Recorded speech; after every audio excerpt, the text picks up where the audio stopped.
ہم جو اسکول میں پڑھتے ہیں واٹر سائیکل کے بارے میں، پانی کے چکر کے بارے میں، سب سے پہلے اس جدید پانی کے چکر کا ذکر کیا تھا سر برنارڈ پیلیسی نے سن 1580 میں. اور ہم جانتے ہیں، ہم نے اسکول میں پڑھا ہے کہ water evaporate from the ocean, پانی سمندر سے بھاپ بن کے اوپر جاتا ہے، جڑ کے بادل بنتا ہے، بادل جڑتے ہیں اور اندرونی حصے میں ہوا کے ذریعے جاتے ہیں، پھر ان کی تقسیم ہوتی ہے اور پانی بادل سے برستا ہے. بارش برسنے کے بعد یہ پانی نہر بن کر، اسٹریم بن کے، لیک بن کے پھر سے جاتا ہے سمندر میں، اور یہ پانی کا چکر کمپلیٹ ہوتا ہے. پہلے لوگ کو 16ویں صدی کے پہلے اس کا علم نہیں تھا. 7 صدی قبل مسیح تھیلز آف ملیٹس نے کہا تھا یہ بارش کیسے آتی تھی. یہ جو اوشن کا سپرے ہے، سپرے آف دی اوشن، ہوا سے اٹھاتی تھی اور اندرونی حصے میں بارش جیسے برساتی تھی. یہ لوگ سمجھتے تھے بارش اس طریقے آتی تھی. لوگ کو یہ نہیں پتا تھا کہ زمین کے نیچے جو پانی ہے وہ کیسے جمتا تھا. کئی نظریات تھے. لوگ پہلے سوچتے تھے کہ یہ ہوا کا دباؤ پانی پہ، سمندر پہ، پانی کو زمین سے نیچے لے جاتا تھا اور اس طریقے سے زمین کے نیچے پانی آتا تھا. لوگ پہلے یہ سمجھتے تھے at the time of Pluto کے وقت کہ یہ پانی ایک خفیہ راستے سے واپس جاتا تھا سمندر کی طرف. سمندر میں secret passage, the great abyss known as the Tartarus at the time of Pluto. ایک خفیہ راستے سے پانی زمین کے نیچے سے جاتا تھا سمندر میں، اسے کہتے تھے گریٹ ایبس ٹارٹرس. اور یہ لوگ سمجھتے تھے 16ویں صدی تک. 18ویں صدی میں ڈیسکارٹس بھی اس بات کو تسلیم کرتا تھا، اور 19ویں صدی میں ایرسٹوٹل کا نظریہ بھی لوگ سمجھتے تھے صحیح ہے کہ viper was picked up and it condensed in mountain caverns which gave rise to underground lakes which was a source of water for the springs. یہ پانی کی بھاپ پہاڑ میں جم جاتی تھی اور پھر زمین کے نیچے بنتے تھے تالاب جو سپرنگز کو پانی دیتے تھے. یہ تالاب، انڈر گراؤنڈ تالاب جو ہے، سپرنگز کو پانی دیتے تھے. آج ہم جانتے ہیں یہ جو زمین کے نیچے پانی ہے، یہ اصل میں جب بارش کا پانی گرتا ہے زمین پہ جو کریکس ہوتے ہیں اور سورسز کے ذریعے، کریکس کے ذریعے یہ پانی نیچے جاتا ہے. قرآن مجید میں اس کا ذکر ہے سورہ الزمر میں، سورہ نمبر 39 آیت نمبر 21 میں.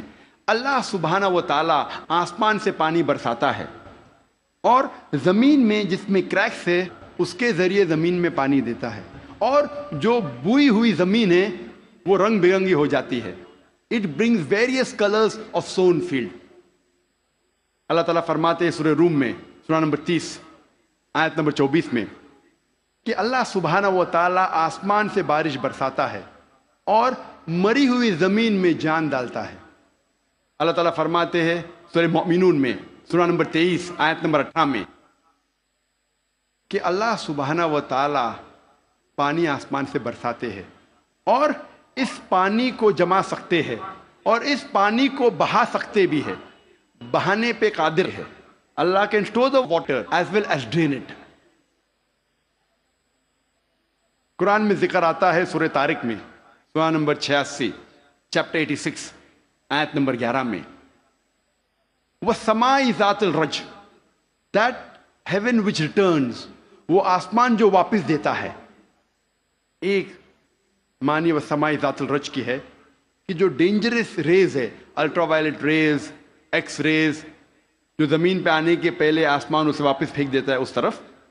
اس کے علاوہ یہ جو پانی کا بھاپ ہے، واٹر ویپرائز ہوتا ہے، بادل میں بنتا ہے اور پھر سے یہ آسمان اس پانی کو زمین پہ برساتا ہے. وَالسَّمَاءِ ذَاتِ الرَّجْ. اللہ تعالیٰ فرماتے ہیں سورہ الحجر میں، سورہ نمبر 15 آیت نمبر 22 میں، We cause fecundating winds، ہم ہوا کے ذریعے بادل کو بھوجل کرتے ہیں. عربی لفظ لواقی، لقا سے آتا ہے، جس کا معنی ہے ٹو امپریگنیٹ, ٹو فیکنڈیٹ, برآور کرنا, بوجھل کرنا. ہوا بادل کو پولن گرینز کے ذریعے بوجھل کرتی ہے. It impregnates the cloud. اور دوسری وجہ ہے کہ بادل جب آپس میں ملتے ہیں دے کنڈینس, اس کے بعد پانی برستا ہے.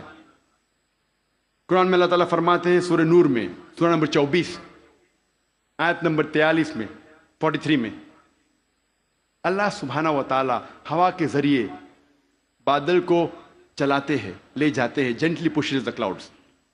پھر یہ بادل آپس میں جڑتے ہیں, بڑے ہو جاتے ہیں, اس کے بعد پانی بادل سے برستا ہے.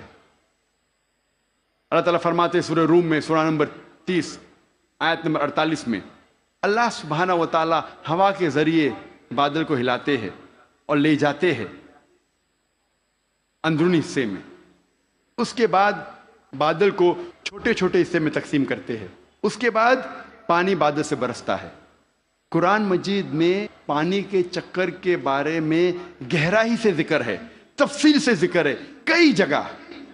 سورہ اعراف میں سورہ نمبر 7 آیت نمبر 57 میں, سورہ رعد سورہ نمبر 13 آیت نمبر 17 میں, سورہ فرقان سورہ نمبر 25 آیت نمبر 48 اور 49 میں, سورہ فاطر سورہ نمبر 35 آیت نمبر 9 میں, سورہ یاسین سورہ نمبر 36 آیت نمبر 34 میں, سورہ جاسیہ سورہ نمبر 45 آیت نمبر 5 میں, سورہ قوف سورہ نمبر 50 آیت نمبر 9 اور 10 میں, سورہ واقعہ سورہ نمبر 56 آیت نمبر 68 to 70, سورہ ملک سورہ نمبر 67 آیت نمبر 30, سورہ طارق سورہ نمبر 86 آیت نمبر 11. کئی آیتیں ہیں قرآن مجید میں جو تفصیل کے ساتھ ذکر کرتے ہیں پانی کے چکر کے بارے میں. صرف پانی کے چکر کے بارے میں اگر ذکر کرے گھنٹوں تک تقریر دے سکتے ہیں. صرف قرآن مجید میں پانی کے چکر کا ذکر. اب ہم تذکرہ کریں گے ارضیات کے بارے میں, جیولوجی. آج ماہرین ارضیات, جیولوجسٹ یہ کہتے ہیں کہ زمین کا ریڈیس نصف قطر, ریڈیس اردو میں کہتے ہیں نصف قطر, وہ تقریباً 3750 میل ہے. اور جو اندرونی حصہ ہے زمین کا وہ سیال ہے, لیکوڈ ہے, ہاٹ لیکوڈ, گرم سیال, اور اس میں کوئی جاندار چیز جی نہیں سکتی. لیکن اوپر کا حصہ ہے وہ سالڈ ہے, وہ ٹھوس ہے. اور اوپر جو سپرفیشل ارتھ کرسٹ ہے, زمین کی سطح, ارتھ کرسٹ, یہ بہت پتلی ہے, تقریباً 1 سے 30 میل پتلی, صرف 1% سے کم. اور بہت سے امکان ہے کہ یہ زمین کی سطح ہل جائیں گی, ارتھ کرسٹ ول شیک. آج سائنسداں یہ کہتے ہیں due to the folding phenomena it gives rise to mountain ranges. ایک فولڈنگ فینومینا ہے جس سے پہاڑ پیدا ہوتے ہیں, اور اس پہاڑ کی وجہ سے زمین کی سطح کو استحکام ملتا ہے, اسٹیبلٹی ملتی ہے. قرآن مجید میں اللہ تعالیٰ فرماتے ہیں سورہ نبا میں سورہ نمبر 78 آیت نمبر 6 اور 7 میں, ہم نے زمین بچھائی ہے والجبال اوتادا, اور پہاڑ کو اوتاد جیسا بنایا ہے. اوتاد عربی میں کہتے ہیں کھوٹے کو, ٹینٹ پیگز, سٹیکس میں ہو. اور ہم جانتے ہیں جب ٹینٹ پیگ کو زمین میں ہم ڈالتے ہیں, جب کھوٹے کو زمین میں ڈالتے ہیں تو اکثر حصہ زمین کے نیچے گڑ جاتا ہے, اوپری حصہ بہت کم رہتا ہے, 10% سے کم. جس طریقے سے آئس برگ پانی میں, برف کا گولا آئس برگ جو پانی میں دیکھتے ہیں صرف 10% پانی کے اوپر ہے, 90% سے زیادہ پانی کے نیچے. اسی طریقے سے پہاڑ, جو اوپری حصہ ہم پہاڑ کا دیکھتے ہیں وہ کھوٹے جیسا ہے, میخو جیسا ہے, ٹینٹ پیگ جیسا ہے. اوپر کا حصہ بہت چھوٹا ہے, اکثر تقریباً 90% زمین کے نیچے ہے. اور اس کی وجہ ہے کہ زمین کو استحکام, اسٹیبلٹی دیتا ہے. قرآن مجید میں اللہ تعالیٰ فرماتے ہیں سورہ نازیات میں سورہ 79 آیت نمبر 32 میں, اور سورہ غاشیہ سورہ نمبر 88 آیت نمبر 19 میں ہم نے پہاڑ کو زمین سے مضبوطی سے بنایا ہے. We have placed on the earth mountain standing firm. زمین پہ ہم نے پہاڑ مضبوطی سے بنایا ہے.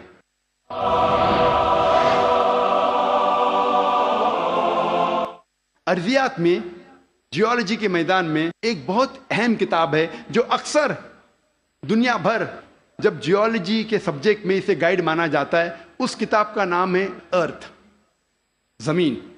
اور اس کے ایک لیکھک، ون آف دا آتھرز، اس کا نام ہے ڈاکٹر فرینک پریس، جو یو ایس اے کے سائنس اکیڈمی کے پریزیڈنٹ تھے اور ex president of U S A Jimmy Carter کے سائنس ایڈوائزر تھے.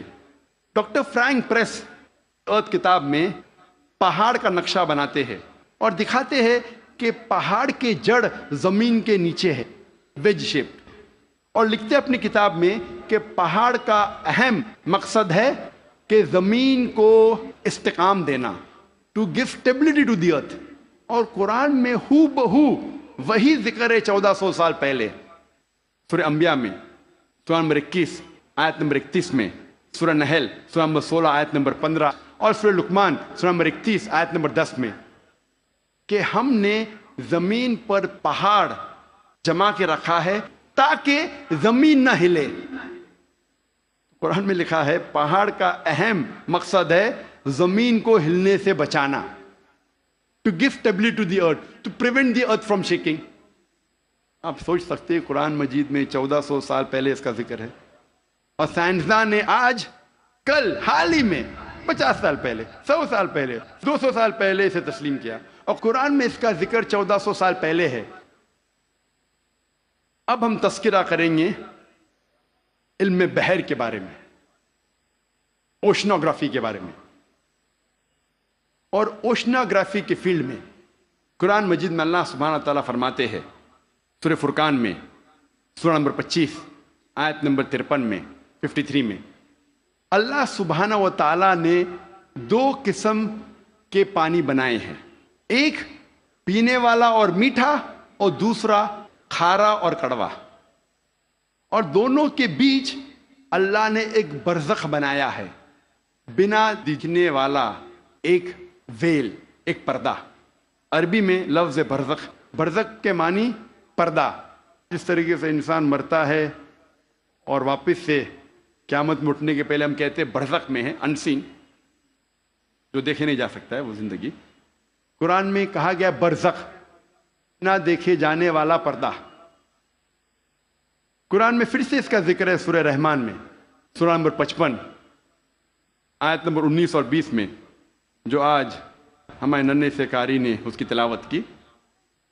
مرج البحرین یلتقیان بینہما برزخ لابغیان، کہ اللہ سبحانہ و تعالیٰ نے 2 قسم کے پانی بنائے جو آپس میں ملتے ہیں، لیکن ان کے درمیان ایک برزخ ہے، ان کے درمیان ایک پردہ ہے.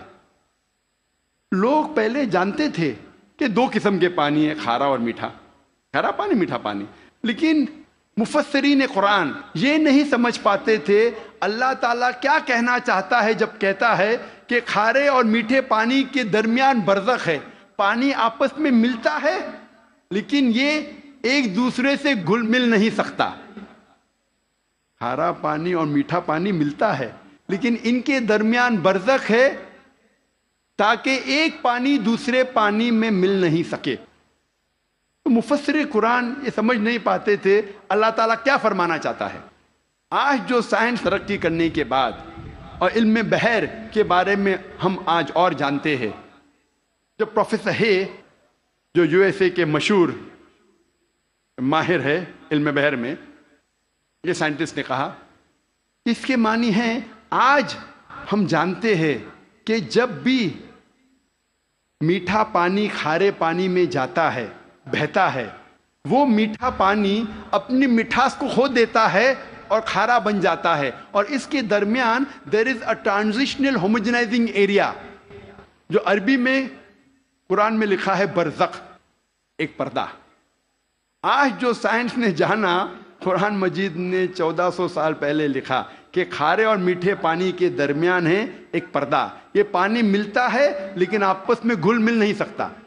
They meet but they do not mix. اور سب سے بہترین مثال جو ہم آنکھ سے دیکھ سکتے ہیں وہ ہے ساؤتھ افریقہ میں، in the southern part, in the Cape area.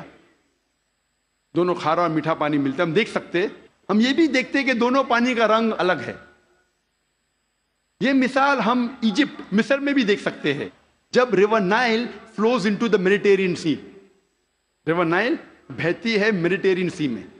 اور سب سے بہترین مثال ہے گلف سٹریم، جو ہزاروں میلوں تک چلتی ہے.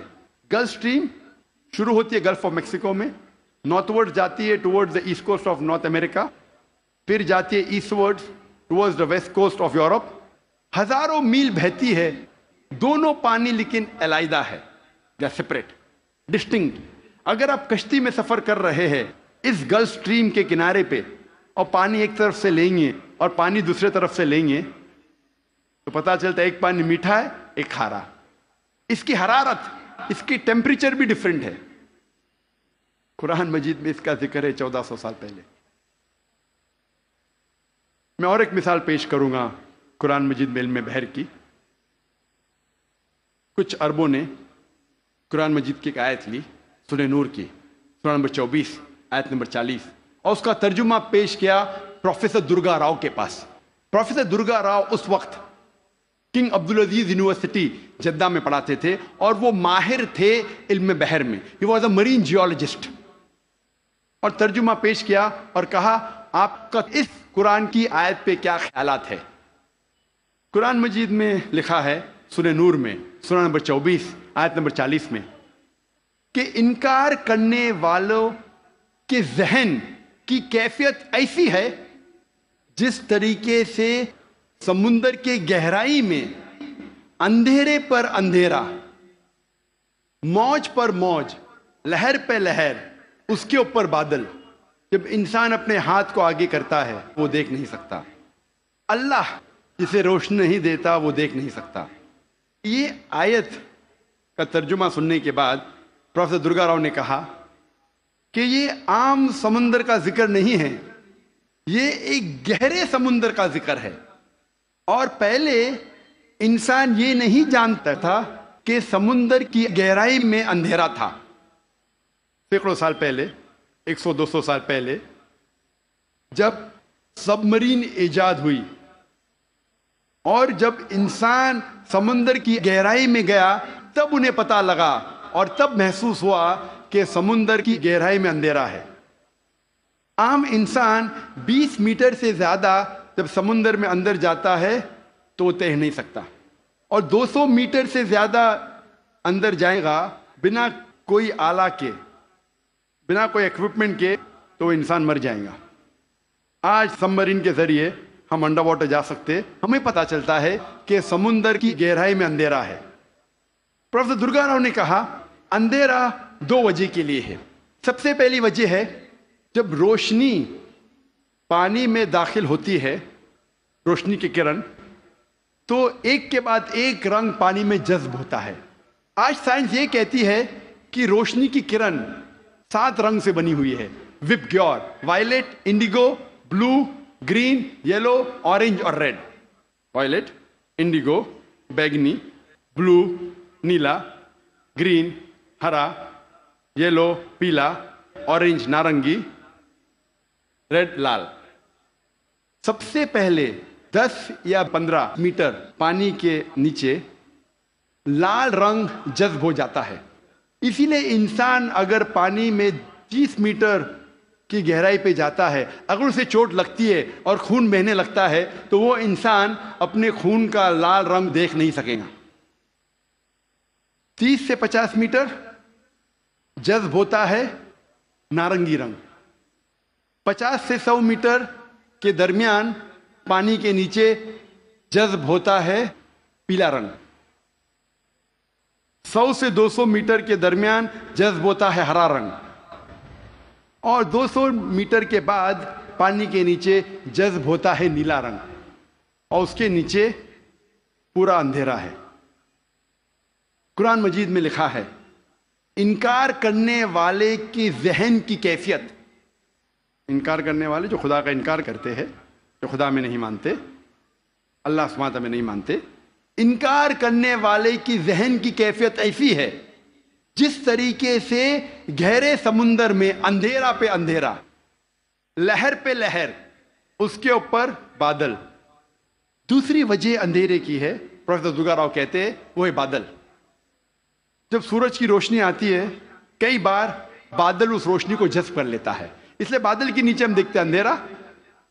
اور جو روشنی بادل کے ذریعے جذب نہیں ہوتی اور جب سمندر میں جاتی ہے، کئی بار جو سمندر کے اوپر لہریں ہیں وہ لائٹ ریز کو ریفلیکٹ کرتی ہے، اور جو لائٹ ریز، جو روشنی کی کرن ریفلیکٹ نہیں ہوتی وہ سمندر میں داخل ہوتی ہے. اور جیسے میں نے کہا ایک رنگ کے بعد ایک رنگ جذب ہوتا ہے. قرآن مجید میں لکھا ہے انکار کرنے والے کی ذہن کی کیفیت ایسی ہے جس طریقے سے گہرے سمندر میں اندھیرے پہ اندھیرا، لہر پہ لہر. اس کی کیا معنی؟ لہر پہ لہر. ہم انسان جانتے تھے کہ سمندر کے اوپر لہر ہے، لیکن سن 1900 میں ہمیں پتہ لگا کہ سمندر کے نیچے بھی لہر ہے. اسے کہتے ہیں انٹرنل ویوز، اندرونی لہر، جو ڈفرینشیٹ کرتی ہے superficial part of the ocean کو deep part of the ocean سے. یہ اندرونی لہر تقسیم کرتی ہے سمندر کو اوپری سے اور اندرونی حصے میں. اوپری حصہ superficial part is lit up and warm, گرم ہوتا ہے اور اس میں روشنی ہوتی ہے.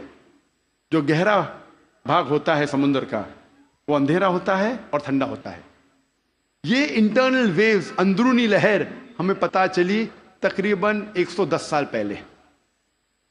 قرآن میں لکھا ہے لہر پر لہر، یعنی اندرونی لہر کے اوپر ہے سپرفیشل ویوز. اسی لیے مچھلیاں بھی جب گہرائی میں جاتی ہے وہ دیکھ نہیں سکتی، اپنی خود کی روشنی لے جاتی ہے. Due to chemical reaction مچھلی خود کی روشنی کے ذریعے دیکھ سکتی ہے گہرے اندھیرے میں. پروفیسر درگا راؤ نے کہا کہ یہ کتاب قرآن مجید انسان کی لکھی ہوئی کتاب ہو ہی نہیں سکتی. اور پروفیسر درگا راؤ نے کہا یہ کتاب خدا کی طرف سے ہے. اب ہم ذکر کریں گے علم حیاتیات، بائیولوجی کے بارے میں. قرآن مجید میں اللہ تعالیٰ فرماتے ہیں سورہ انبیاء میں سورہ نمبر 21 آیت نمبر 30، جس آیت کی تلاوت کی میں نے اس تقریر کے پہلے، اس کے آخری بھاگ میں اللہ تعالیٰ فرماتے وَجَعَلْنَا مِنَ الْمَاءِ كُلَّ شَيْءٍ ہے أَفَلَا يُؤْمِنُونَ، ہم نے ہر جاندار چیز کو پانی سے بنایا. آپ سوچ سکتے ہیں 1400 سال پہلے ریگستان میں جہاں پانی کی قلت تھی، وہاں قرآن مجید میں لکھا ہے ہر جاندار چیز ہم نے پانی سے بنائی. کون اسے مان سکتا تھا اس وقت؟ آج جب سائنس ترقی کرنے کے بعد ہمیں پتہ چلتا ہے کہ ہر جاندار چیز میں سیل ہے، اس کا بیسک پارٹ ہے سائٹوپلازم جس میں 80% پانی ہے، اور ہر لیونگ آرگینزم میں 50 سے 90% پانی ہے، اور ہر جاندار چیز کو جینے کے لیے پانی کی ضرورت ہے. قرآن مجید میں لکھا ہے سورہ نور میں سورہ نمبر 24 آیت نمبر 45 میں ہم نے ہر جانور کو پانی سے بنایا. قرآن مجید میں لکھا ہے سورہ فرقان میں سورہ نمبر 25 آیت نمبر 54 میں ہم نے ہر انسان کو پانی سے بنایا ہے. اب ہم ذکر کریں گے علم نباتات کا. نباتات کے معنی ہے باٹنی. ہمیں پہلے یہ نہیں پتا تھا کہ پیڑ پودے میں بھی جنس ہے، مؤنث اور مذکر. یہ حال ہی میں جب سائنس ترقی کا ہمیں پتا چلا کہ پیڑ پودے میں بھی مذکر اور مؤنث ہے، جنس ہے. قرآن مجید میں اس کا ذکر ہے سورہ طٰہٰ میں سورہ نمبر 20 آیت نمبر 53 میں، آیت نمبر 53 میں. اللہ سبحانہ و تعالیٰ آسمان سے پانی برساتا ہے اور اس کے ذریعے پیڑ اور پودے جوڑوں میں پیدا کرتا ہے، مؤنث اور مذکر. اللہ تعالیٰ فرماتے ہیں سورہ رعد میں سورہ نمبر 13 آیت نمبر 3 میں کہ ہر پھل ہم نے بنایا جوڑے میں 2 اور 2. آپ سوچ سکتے ہیں 1400 سال پہلے جو ہم نے حال ہی میں جانا کہ پیڑ پودے میں بھی جنس ہے، مؤنث اور مذکر. اللہ تعالیٰ فرماتے ہیں سورہ زاریات میں سورہ نمبر 51 آیت نمبر 49 ہم نے ہر چیز جوڑے میں بنائی. تو جاندار ہے یا جاندار نہیں ہے، ہر چیز ہم نے جوڑے میں بنائی. مثال کے طور پہ الیکٹریسٹی ہے، فینومینا آف الیکٹریسٹی، اس میں بھی جوڑے ہے، positive and negative, electrons and protons. قرآن مجید میں اللہ تعالیٰ فرماتے سورہ یاسین میں سورہ نمبر 36 آیت نمبر 36 میں ہر چیز جو زمین سے پیدا ہوتی ہے، ہر انسان کو ہم نے جوڑے میں بنایا ہے، اور جو چیز انسان جانتے ہیں اور نہیں جانتے ہیں اس کو